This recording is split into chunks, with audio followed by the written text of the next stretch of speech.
All right, so let's get started on these formatives. A child standing on a carousel, rotating with a constant angular velocity at a distance of r from the center, slowly walks inward until she's a distance of r over 2 from the center.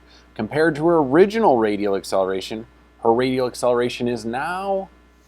So they both are on the same spinning disk, meaning they have the same omega. Since they have the same omega, one of them has a half the radius as the other one. So if I half the radius here, that means it's going to have half the angular acceleration because omega is the same. You can't use AC as v squared over r because they don't have the same linear speed at those 2 points, but they do have the same angular speed. Correct answer, A, half as great. All right, next one.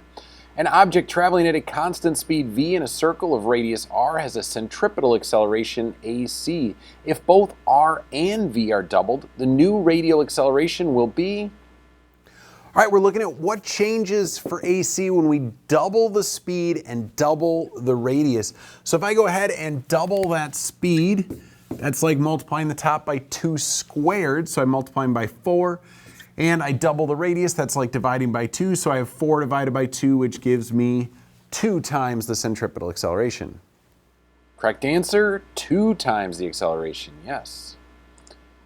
Compared to the gear tooth on a rear sprocket on the left of the small radius of a bicycle, a gear tooth on the front sprocket on the right here of a larger radius has...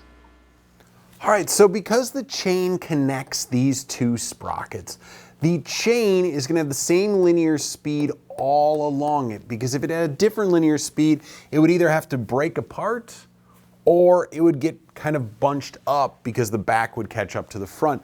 So the linear speed is the same at both these points. So when I look at saying omega 1 times r1 is equal to omega 2 times r2, the smaller radius wheel is going to have to be rotating faster in order to have that same linear speed. And so that's what we see here. Correct answer, the same linear speed, but a slower angular speed, right? The little one's going faster, big one going slower, just like on a bicycle. 2 points on a disk that rotates about an axis perpendicular to the plane of the disk at its center. Point B is 3 times as far from the axis as point A. If the linear speed of point B is v, then the linear speed of point A is... Both point A and point B are on the same rotating object, meaning they have the same omega value.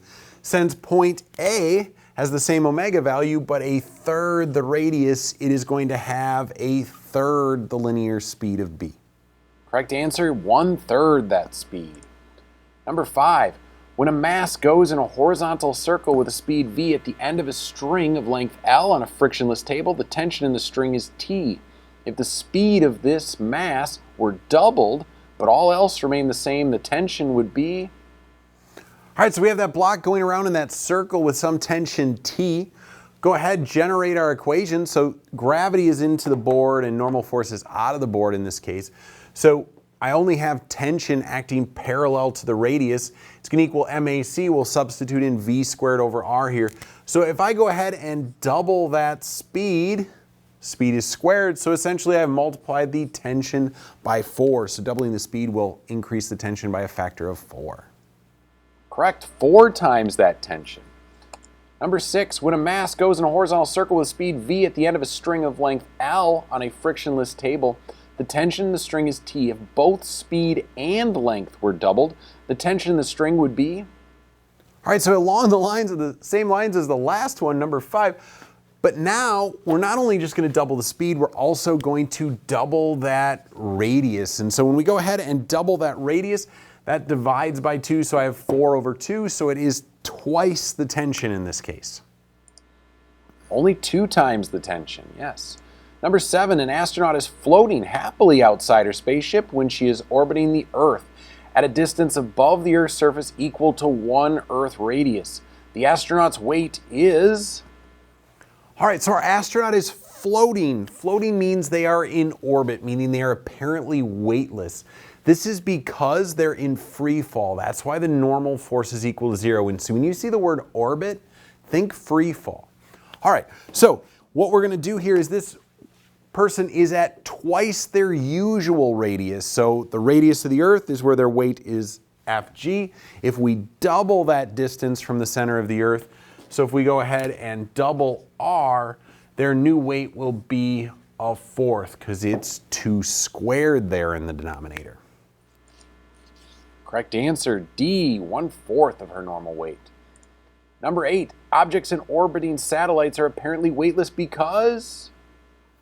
All right, I know you saw that word orbit and thought to yourself, free fall. Yes, so the centripetal acceleration is going to equal the acceleration of gravity because the only thing acting on it is the force of gravity. Okay, that means the whole force of gravity is just going to changing the direction of the velocity. All of that acceleration of gravity is centripetal acceleration. So it's just changing the direction of motion. There you go. Yes, both they and the satellite are in free fall. Orbit means free fall, and the Earth's gravity is the only force acting on it. Number 9, if the planet had twice Earth's radius but only half its mass, the acceleration due to gravity at its surface would be...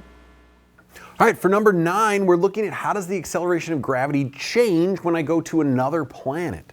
Okay, so we get the acceleration of gravity by setting mg equal to the universal gravitational or universal law of gravitation, and we'll notice the mass of whatever object I'm considering cancels out and I'm left with the acceleration of gravity. So on our new planet here, it has half the mass but double the radius. Okay, so essentially I have to multiply both sides by 1/2, and then I also have to divide by 2 squared.